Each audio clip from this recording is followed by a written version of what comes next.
Good morning, જય માતાજી, જય શ્રી કૃષ્ણ, જય જીનેન્દ્ર. અને બધા મજામાં હશો અને અમે પણ બધા મજામાં છીએ. અને હવે મને પણ થોડુંક શાંતિ છે, દાઢનો દુખાવો નથી. હમણાંથી ગઈકાલ સુધી દુખાવો હતો, સવારમાં 2 કલાક દુખાવો થાય પછી પાછું હરખું થઈ જાય એવું હતું. ખબર નહીં હવે કેમ, કદાચ એવું બને. મમ્મી એમ કીધું કે જકડાઈ જતું હોય ને બધું આખી રાતમાં, એટલા માટે થોડોક દુખાવો રહે.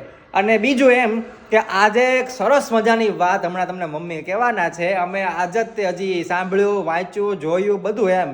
તો બધાને જાણવું જોઈએ. કદાચ તમારી પાસે જાણકારી ન હોય તો ખાસ તમારે લેવી જ જોઈએ. અને સમય થઈ ગયો છે 12:30 શિવેનને લેવા જવાનો, અને તડકા થોડાક વધારે પડવા માંડ્યા છે. અને બીજું કે હમણાં પાછું 2 દિવસથી થોડી ઠંડી થઈ ગઈ હતી. બરોબર મમ્મી, ઠંડી થઈ ગઈ હતી.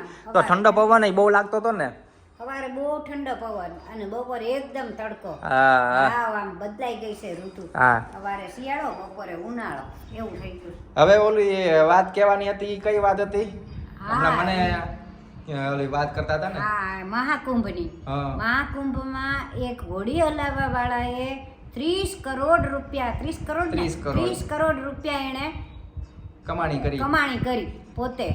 એમ કે તો એની ઉપરથી આપણે એક શીખવા જેવું છે કે જો માણસો સમયનો સદુપયોગ કરે તો એ ધારે એ કરી શકે. હવે એ હોડીવાળાને કોઈ દિવસ એણે 30,000 નહીં જોયા હોય, એને 30 કરોડ રૂપિયાની કમાણી કરી. એટલે વાત તો વિચારવા જેવી છે કે જો માણસ સમજે કે મારે આ સમયમાં આટલું કરી જ લેવું છે તો માણસ ધારે એ કરી શકે છે. પણ જેને જેવા વિચાર, માણસને બેઠું રહેવું હોય તો બેઠાય રહે. અને આ હોડીવાળાએ ખાલી હોડી હલાવીને 30 કરોડ રૂપિયા કમાણી કરી લીધી. તો એને કેટલું, એને એવું વિચારેય નહીં હોય કે હું આટલી કમાણી કરી લઈશ. પણ એને સમય જોયો કે આ માણસો આટલું આવે છે. 65 કરોડ માણસો આવ્યા હતા મહાકુંભમાં, તો એનામાંથી એને 30 કરોડની કમાણી કરી લીધી. બોલો, વિચારો કે માણસો કેવું કેવું કરી શકે. એટલે આપણામાં આત્મબળ, આત્મવિશ્વાસ હોય તો માણસ ધારે કરી શકે. અને આજે મમ્મીએ કીધું ને, એ હમણાં જ તે જોયું અમે સમાચારમાં અને બધી જગ્યાએ જોયું. અને આ તો આપણે કહીએ છીએ એવું નથી, ખોટી વાર્તા નથી. તો આપણે જે યુપી ના ઓલા સીએમ છે ને, એને કીધું કે જેની પાસે કઈક 130 હોડી હતી, ઈ હોડીનો શું કહેવાય, આમાં કામ કરી લીધું એમ. આ જે 45 દિવસ હતો ને, એમાં ફૂલ કામ કરી લીધું, ફૂલ મહેનત કરી લીધી અને 30 કરોડ રૂપિયાની કમાણી કરી લીધી. હવે હું ને મનીષા જઈએ છીએ અમારે જો બાળકોને અમે ભણાવવા જઈએ ને, તો એ આમાં હું વ્લોગમાં ઘણીવાર લઉં છું. આમ તો રેગ્યુલર આપણે લેતા જ હોઈએ છીએ, તો સાંજે ત્યાં જઈએ એટલે.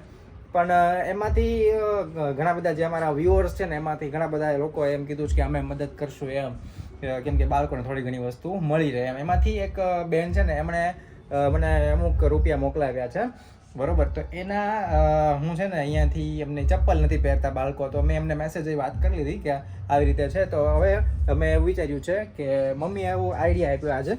અમે ઘણું વિચારતા હતા કે શું લેવું, બરાબર. તો આમ પહેલાં એમ વિચાર્યું કે હવે કઈ રીતે કરવું એમ, બધા બાળકોને પાછું આપવું, આપણે બધા બાળકોને આવરી લેવા છે એમ.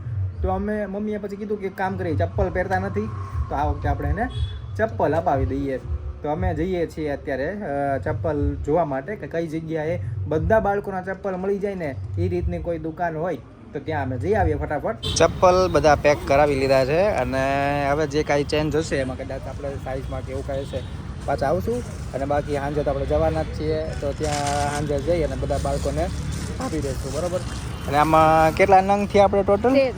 13 નંગ થઈ ગયા. અને ભાઈ ઓળખી ગયા, એ કે વિડીયો બનાવે, એ કે વિડીયો બનાવે એવું છે.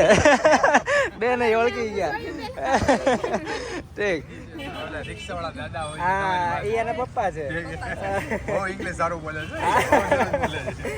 હવે સાંજે જઈને બાળકોને ચપ્પલ આપી દઈશું, બરાબર. અને ટોટલ કેટલા આપણે 12-15 કેટલા નંગ થયા? 13 નંગ થઈ ગયા છે. હવે જે કાંઈ વધઘટ હશે, 5 છોકરા વધી જશે, પાછા લઈ આવશું આપણે અહીંયા આવીને. અને જો આટલા બધા લીધા છે, આમાં ટોટલ અત્યારે 13 નંગ જેવા આવી ગયા છે. જે રેગ્યુલર વિદ્યાર્થીઓ આવે છે, એટલે ખોટા પડ્યા ન રહે એમ, કે ગણતરી કરીને અમે પાછું માપ લેવું પડે, એટલે એ રીતના ગણતરી કરીને અમે માપનું ઓલું જોઈ લીધું કે કયા છોકરાને કેટલો અંદાજિત માપ છે. પછી ત્યાં જાશું, કોઈ વધારે છોકરા હશે તો પછી પાછા અમે લેવા આવશું. અને આનો ટોટલ હિસાબ થયો 780 રૂપિયા. અને હજી મારી પાસે થોડોક એમના પૈસા પડ્યા છે, એટલે કે ટોટલ એમના 1500 હતા, તો 780 થઈ ગયા. અને હવે કેટલા બાકી રહે? 808 ને મારે ગણવા પડશે, 8 ને 2 10 ને 5 એટલે 700 ને 620 જેવું બાકી રહે મનીષા. કેટલું બાકી રહે? 780. 1500 માંથી 780 બાદ કરતો 720. ઓકે, મારે એક ભૂલ થઈ ખાલી, મને એમ 620. 720 બાકી રહેશે, બરોબર. યાર ઓકે, તો હવે એમના પાછા મારી પાસે 720 બાકી છે. હવે પાછું જો કોઈ નવો છોકરો હશે તો એને અપાઈ દેશું આ 2-3 દિવસની અંદર. અને કદાચ 2-3 દિવસની અંદર કોઈ નવું ન આવે તો આપણે આનું એવું કરશું કે કાંઈક નાસ્તો બાસ્તો કરાવી દઈશું, બરોબર ને?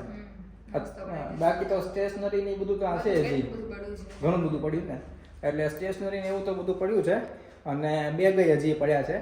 તો એમ કરશું કે હવે જો કદાચ કોઈ ન આવે 2-3 દિવસમાં વધારે છોકરા કોઈ 13 થી ઉપર, તો પાછો આની ઉપરનો જે મારી પાસે હજી એમનું ફંડ પડ્યું 720 રૂપિયા એનો નાસ્તો પણ આવવાનું ચાલુ કરી દીધું છે. અને આજે થોડીક સંખ્યા ઓછી છે, આજે 9 જણા છે. અને 9 જણા શું કામ છે? કેમ કે આમાં અમુક જે છે ને હોળી આવે છે ને, તો એના ગામડે કંઈક દાહોદ બાજુ રહે છે બધા, તો ત્યાં હોળી બહુ મોટો ઉત્સવ કહેવાય. શું કહેવાય વિજય એમાં હોળીમાં? ઓલો મેળો થાય ને બહુ મોટો. હા, તો એમાં શું હોય તો કે તો ખરી એમાં કેમ એનામાં નહીં બોલાય વિજય. રોહિત તું કે હા શું હોય? શરમાય રમીએ મેળો ને એવું બધું હોય ત્યાં. એમણે એમ 2 દિવસ પહેલા મને કહેતો હતો કે આ બધા હવે ધીમે ધીમે ગામડે જશે એમ બધા. એમાં અમુક છોકરાઓ તો વયા ગયા છે, એટલે ત્યાં અઠવાડિયાનો આખો મેળા જેવું હશે એવું કહે છે. એમ મોટો ઉત્સવ, એમ બધા મોજ કરે બધા એ રીતના. એમ આપણે કેમ દિવાળીમાં ને એવું હોય. હવે અમુક તો વયા ગયા છે, એટલે હવે અમુક જે વયા ગયા છે જેને લીધેલા છે એ આવે ત્યારે, અને જેના ભાઈ બહેન છે એની સાથે આપણે આપી દઈશું. એટલે એ ગામડે જશે હવે 1-2 દિવસમાં, એટલે એ સાથે સાથે લેતા જાય, બરાબર. એટલે વિજયના ભાઈ બહેન છે, રોહિતના છે, પછી અહીંયા તો બાકી બધા તો આવ્યા જ છે, એટલે જે છે એને આપી દેવાના છે. હવે હમણાં ધીમે ધીમે માપ લઈને. તારો ભાઈ કોણ? હાલો, ત્યારે હવે ધીમે ધીમે માપ લેતા જઈએ અને જે રીતે લીધેલા છે માપ પ્રમાણે એ આપતા જઈએ. આ બધાના સરસ મજાના ચપ્પલ થઈ રહ્યા છે, જો એકદમ. આને તો મેચિંગ થઈ ગયું, ગુલાબી બધાના ક્રોક્સ લીધા છે. એટલે સારા. આને પહેર્યા નહીં કે હું ઘરે લઈને પછી પહેરીશ એમ, અને એ માનતો નથી પાછો. એ નાનો એવો છે ને તો કોઈનું માનતો જ નથી. અને બાકી બધા સરસ એકદમ ડાયા, બધા માની જાય. હવે આમાં સાઈઝનો ફેરફાર થઈ ગયો. વિજયની બેનના ને એના આપી દીધા, એ તો ગામડે વયા ગયા છે. એટલે એના બેનના ને એના બીજા નાના ભાઈના એ બેન આવી ગયા છે. હવે આયુષ, વિજય અને રોહિત 3ના બાકી રહ્યા. એમાં થોડીક સાઈઝમાં ફેર આવી ગયો, 2 ઇંચ જેટલો સાઈઝમાં ફેર છે. હવે જે અહીંયા પડ્યા છે ને એમાં ચેન્જ એમ તો મેં વાત કરી હતી કે એ ભાઈએ કીધું હતું કે કાંઈ વાંધો નહીં, આવજો ગમે ત્યારે બદલાવા માટે. તો આવતીકાલે વિજય, રોહિત અને આયુષ 3ના લેતા આવશો, બરાબર? હા તો કયો, હા એમ, હા તો કયો. સારું, હાલો ચાલો આવજો બધા. અને પહેરજો પાછા, પહેરશો ને? અને આમ જો સાંભળ, એ જીગા અહીંયા. અને બધા એકવાર કહી દો થેન્ક યુ. હજી એકવાર હરખું જોરથી થેન્ક યુ.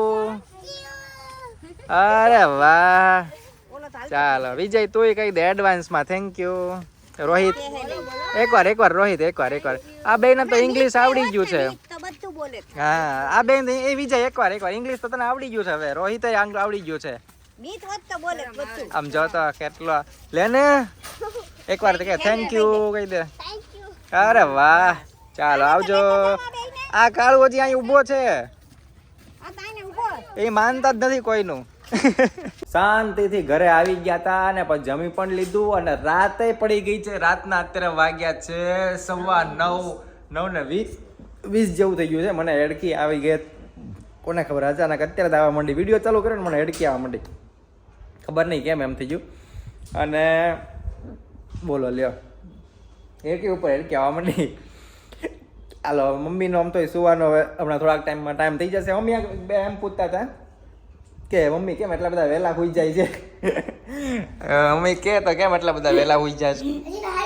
હુઈ જાઉં તો હું 10:30 હું, પણ અહીંથી ને 9:30 ઉપર જાઉં, પછી થોડીક વાર ભગવાનનું નામ લઉં અને ઊંઘ આવતા 10:30 થઈ જાય.